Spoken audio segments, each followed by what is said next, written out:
Music! I love doing that. It's so cool. Hey, I'm Michael Edward, creator of How to Crush Your Mental Blocks, which is a course that teaches you how to identify and remove the mental blocks that's keeping you stuck, stopping you from reaching your level of success.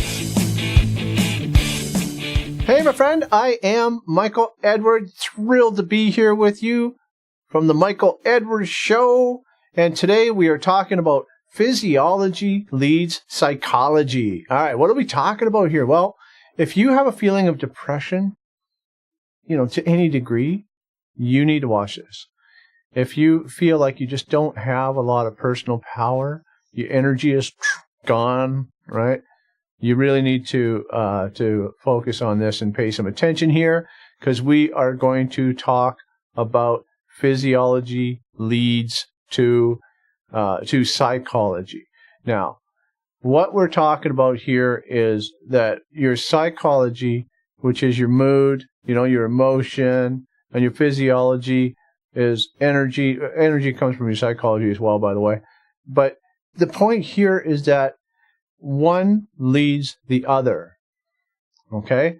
And what we're going to focus on here is how do you control your physiology to improve your psychology. Okay? And we're going to talk about sort of do's and don'ts here. We'll use some examples of how you destroy your psychology as opposed to improving it, so that we can take a look at both sides of the coin. Now, point number one we're talking about here is change your physiology to change your power. All right? We all need more power. I mean, that's just the way it is. Right? If we don't have a lot of power, we don't have a lot of drive, we don't have a lot of energy, then we're just not going to succeed. And that's what we're all about here, is reaching your highest level of success. All right? Now, when you're depressed, you got your head down, you slump your shoulders forward, I'm slouching now. I mean, do I look right now like I have a lot of power? I'm guessing no. I mean, my voice automatically went down. I didn't even do that. My voice automatically dropped. And when I sit up straighter, I put my shoulders back a little bit, right? Got my head up. I feel better. As soon as I slumped forward, I didn't feel as good. All right? And you need to think about that. You need to think about how you sit, how you stand, how you walk. All right? And if you change your body, you change your mood.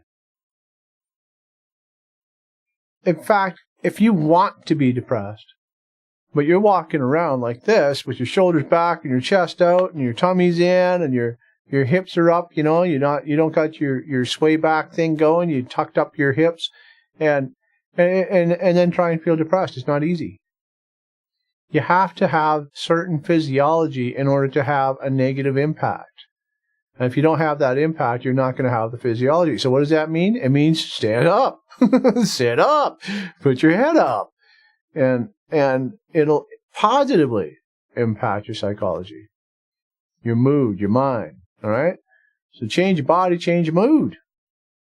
Really that simple. Not everything has to be really difficult. I'm famous for saying that around here. Not everything has to be difficult. All right?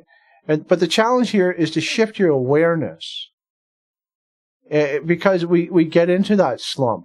We slowly lose our posture, and we slowly start to feel worse and worse based on circumstances and what we're doing and people around us and all that kind of stuff.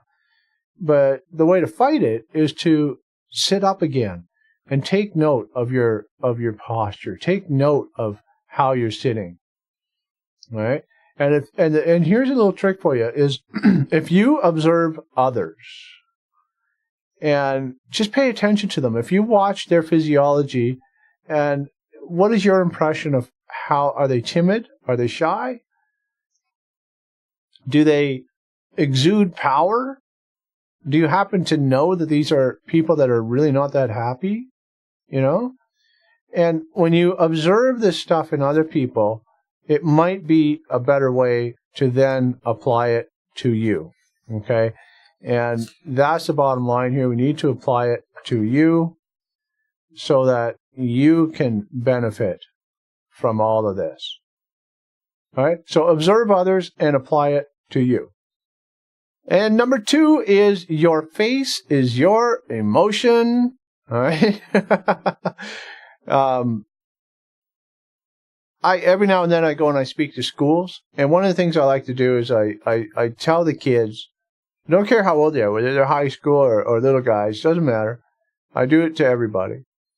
And partway through my little yik yak, I'll say to them, I say, how are you feeling right now? Are you feeling a little, oh goody, another guy to listen to up there at the front of the room, and they kind of go, yeah, and I say, all right, listen, if you feel a little humdrum, you feel a little low, you feel a little tired, you feel like you don't have any energy, I want you to do just one thing. And I want you to smile. Just smile. Smile a big cheesy smile. And they instantly laugh. It changes the whole tenure of the room. The energy of the room increases tenfold. Just by what? Smiling. Okay? And your face dictates your mental state. All right? Your face dictates your mental state, and you need to control what your face does. Okay? Because if you look at people and you're out there in the street and you're in the shopping and all that kind of stuff, and you'll see some people that are just so pleasant looking that, you practically want to hug them. They just look like nice people. And then you see somebody else who's equally attractive in every other way, but they're glowering and they're like angry and and you immediately kind of like back off a little bit. You really don't want to confront this type of person. If you want to change your mental state, you have to change your face. Now, I was at a seminar one time, and it was really funny because this lady said that, well, I'm happy all the time. And the person who was running the seminar said, well, somebody should tell your face, because right now you do not look happy. And everybody burst out laughing because it was just so funny that, she was saying one thing, but her face was telling a whole other story. So what you can do is just practice in front of a mirror and smile at the mirror. Look at yourself smiling and feel your energy. Now get a sad look on, get a little angry look on, and feel what it does to your energy, to your psychology. Experience it for yourself and look in the mirror when you're doing this. Yeah, I know the blind guy's telling you to look in a mirror, right? Well, you'll feel the results. You'll feel the difference. I promise you will. And from that, you will learn that, yeah, my face kind of leads the way. Right? So it's physiology and your face as well. So posture, all that good stuff. Sitting up straight, shoulders back, all that good stuff. And, of course, allowing your face to lead the way to your psychology. All right? Hope that helps you. Number 3 is breathe deeper. If you look at a baby, you will find that the baby's belly goes up and down as they breathe. It's not just here in their chest. It's here in their belly. And if you watch me, you'll see that my belly often goes in and out. I'll leave my hand here for a minute so that you can see my hand is moving, because I don't know what you can see, whether you can see the belly or not. But most of the time, my belly is going in and out as I breathe. Now, what happens is, as we get older, we breathe in here. We breathe in our chest, and we never breathe deeply. So we take shallow breaths. Okay? And something that I learned a long time ago when I was younger and I was lifting a lot of weights. I'm back in the gym now with my younger son. That's a lot of fun. And I'm teaching him all this stuff too. But is before I do a lift, I breathe deeply several times.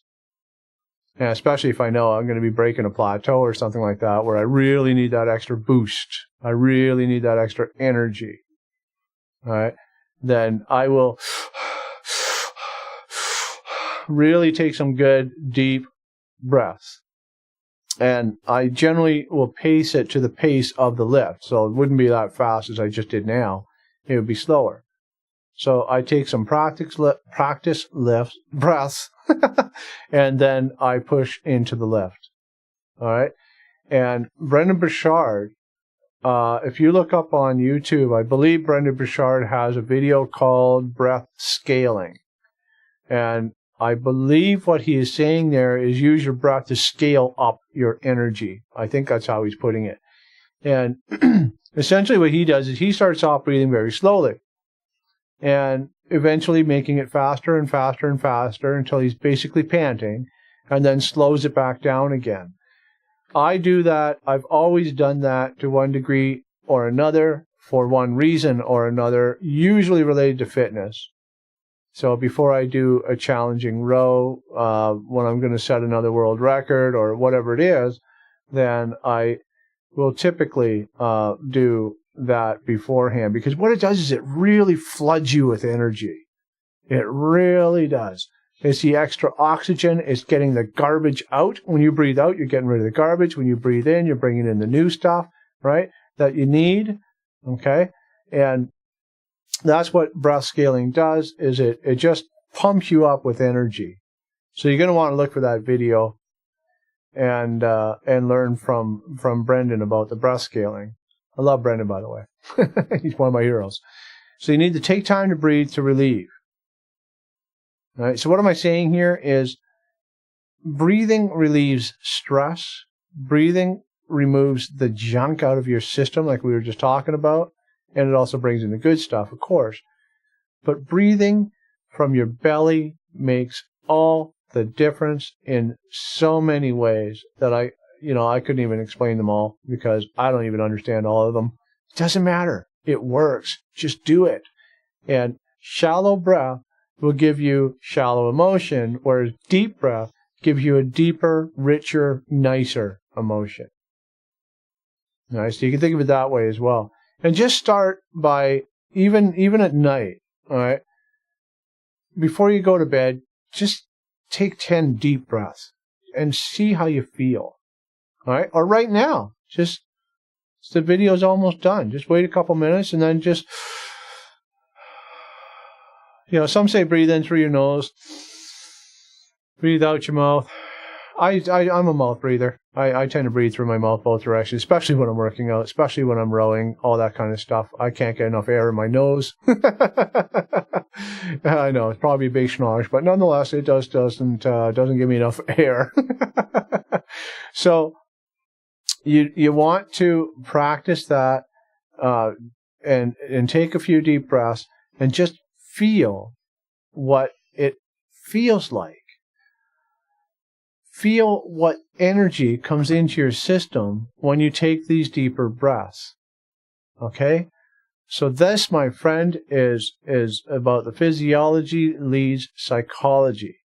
All right? So what you do with your body also takes care of your mind. All right? I hope you enjoyed it. Hope you got a lot of value out of it. Hope you practice it, because knowing is not enough. We got to get into the doing stage. And that's where you need to apply all of the stuff that you learn. I wish you all the success in the world. I look forward to seeing you in the next video. And check out all my links there below. In the description, I have my links in there.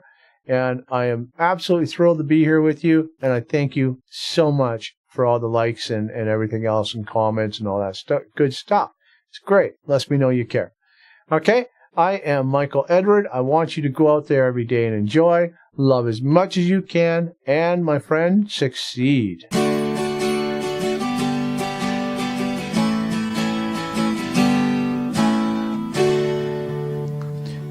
Hey, if you enjoyed the video, please like it, share it, click on that subscribe button, click on that bell icon to adjust your notifications so you'll never miss another video from me again.